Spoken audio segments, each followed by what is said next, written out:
नमस्कार प्यारे बच्चों, आशा करता हूँ आप सब अच्छे होंगे। तो चलिए शुरू करते हैं। तो आज की हमारी वर्कशीट है वर्कशीट नंबर 111 यानी कि 111। यहाँ आप अपना सेक्शन लिख सकते हैं और यहाँ आपको अपना नाम लिखना है, यहाँ आपने टीचर का नाम लिखना है। यूनिट 1 की वर्कशीट है नेहाज़ अलार्म क्लॉक यानी कि इंग्लिश वर्कशीट है ये।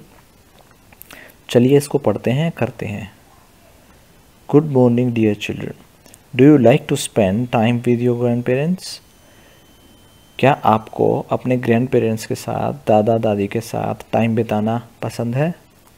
List a few activities that you enjoy doing with them. आप उन एक्टिविटीज़ के यहाँ पे नाम लिख सकते हैं जो आप अपने दादा दादी के साथ करना पसंद करते हैं। जैसे कि आप लिख सकते हैं शेयरिंग ओल्ड मेमोरीज़। जब हम दादा दादी से बात करते हैं तो हम पुराने टाइम से जुड़ी हुई उनकी या किसी और फैमिली मेम्बर की बातें शेयर कर सकते हैं। तो यहाँ हम लिख सकते हैं शेयरिंग। पहले में हम क्या लिख सकते हैं? Sharing old memories.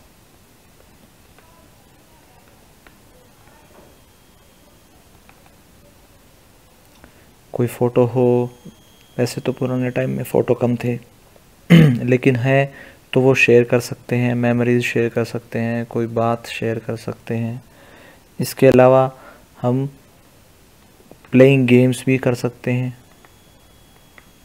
आप अपने ग्रैंड पेरेंट्स के साथ जो जो एक्टिविटी करते हैं आप उसके हिसाब से यहाँ लिख सकते हैं। मैंने यहाँ पे एग्जांपल दिए हैं। ओल्ड मेमोरीज शेयर कर सकते हैं, गेम्स प्ले कर सकते हैं। इसके अलावा आप बुक्स रीड कर सकते हैं, स्टोरीज़ रीड कर सकते हैं, या फिर घर से बाहर वॉक के लिए जा सकते हैं साथ में। तो ऐसे he going on a walk,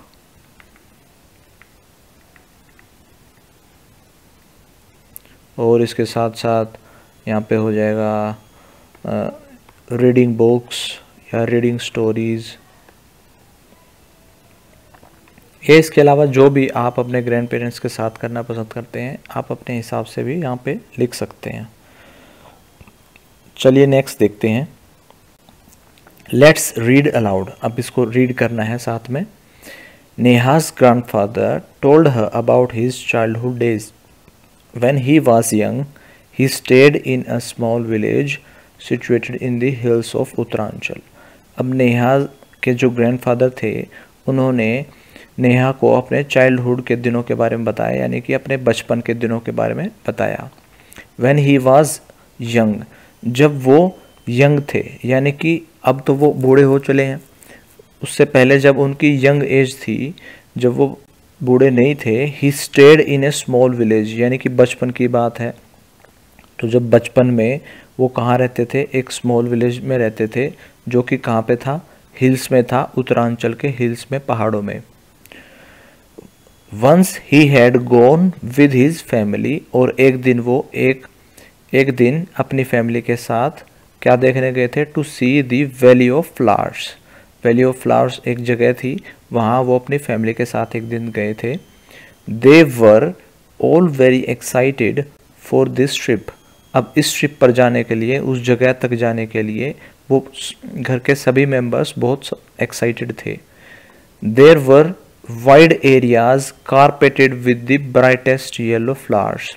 वहाँ पर बहुत वाइड यानी कि बहुत चौड़े एरिया में फ्लावर्स थे, जैसा कि हम ऐसा लगता हो जैसे वहाँ पे फ्लावर्स की एक कारपेट बिछा रखी है। It was like a dream. ये बिल्कुल एक ड्रीम जैसा था। जैसे ड्रीम में हम माइंड में कुछ भी देखते हैं हमें अच्छा फील होता है, ऐसे ही ये बिल्कुल एक ड्रीम जैसा था। The sun was shining brightly in the sky, और सन जो था, जो सूरज था, वो बिल्कुल ब्राइट शाइन कर रहा था आसमान में, बिल्कुल चमक रहा था आसमान में। The air was fresh and clean, और हवा भी बिल्कुल फ्रेश थी और साफ थी। They were all very happy, और वो सब बहुत खुश थे। To see the beauty of nature. Beauty मतलब सुंदरता, आसपास के नेचर, प्रकृति की ब्यूटी, यानी कि पेड़ पौधे देख के, हवा और स्काई को देखकर वो बहुत खुश थे। in this valley of flowers. Do you know that these flowers bloom only for a few weeks in a year? अब ये flowers हैं वो bloom मतलब खिलते हैं कुछ ही पार्ट के लिए, कुछ ही हफ्तों के लिए खिलते हैं पूरे साल भर में।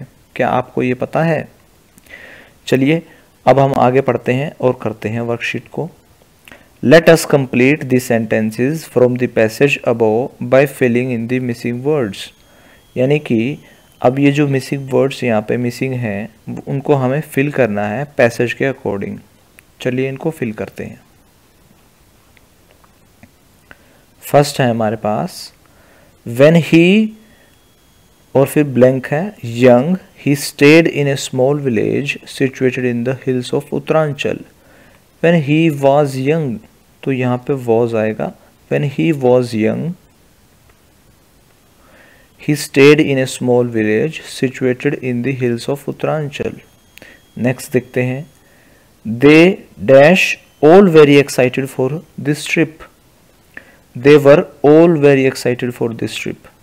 They were all very excited for this trip. तो यहाँ पे आ जाएगा were. It was like a dream. Next है it was like a dream. It was like a dream. यहाँ पे आ जाएगा was. तो हम देख रहे हैं was, were, was ही आ रहे हैं यहाँ पे। नेक्स्ट देखते हैं D. The sun was shining. The sun was shining brightly in the sky. ये कहाँ पर है? The sun was shining brightly in the sky. The air was fresh and clean. ये रहा The air was fresh and clean. तो हमें क्या पता लगा? इन मिसिंग वर्ड्स की जगह was और were दो टाइप के वर्ड ही आए हैं। नेक्स्ट पढ़ते हैं Did you notice the words that you have filled above? अब क्या तुमने नोटिस किया कि ऊपर वाले ब्लैंक्स में हमने कौन कौन से वर्ड भरे हैं? was और were ही भरे हैं। Let us tell you more about them. तो इनके बारे में और ज़्यादा जानते हैं। Was और were are the past tense form of verb to be. अब was और were जो verb की फॉर्म है past tense की, यानी कि बीते हुए समय को बताने के लिए ये इस्तेमाल होते हैं। अब इस पूरी कहानी में दादाजी ने नेहा को बीते हुए समय के बारे में ही बताया, इसलिए हर जगह was और were ही इस्तेमाल हो रहे थे। अब was कब इस्तेमाल होना है, were कब इस्तेमाल होना है, उसको देखते हैं। The word was is generally used with singular objects. जो गिनती में एक ऑब्जेक्ट हैं, जनरली मतलब ऑलमोस्ट हर टाइम पर हम गिनती में एक ऑब्जेक्ट है जो उसके साथ ही पास्ट टेंस को बताने के लिए यानी कि पुरानी बात को बताने के लिए हम was इस्तेमाल करते हैं। जैसे I है, अब मैं अकेला हूँ तो I was, ही शी एक की बात कर रहे हैं तो was, it तो was। इसके साथ साथ वर भी इस्तेमाल होता है कब? जब वो एक से ज़्यादा चीज़ें हैं। जैसे we, अब हम एक से ज़्यादा हैं तो वर आएगा। दे वो एक से ज़्यादा हैं तो वर आएगा। वह एक है तो ही या शी के साथ was आएगा। उसके बाद it के साथ was आएगा और we और they के साथ वर आएगा। यानी कि सिंगुलर ऑब्जेक्ट के साथ was आता है और प्लूरल ऑब्जेक्ट्स के साथ वर आता है। बट you, अगर मैं तुम्हारी बात करता हूँ you, where were you? You were there.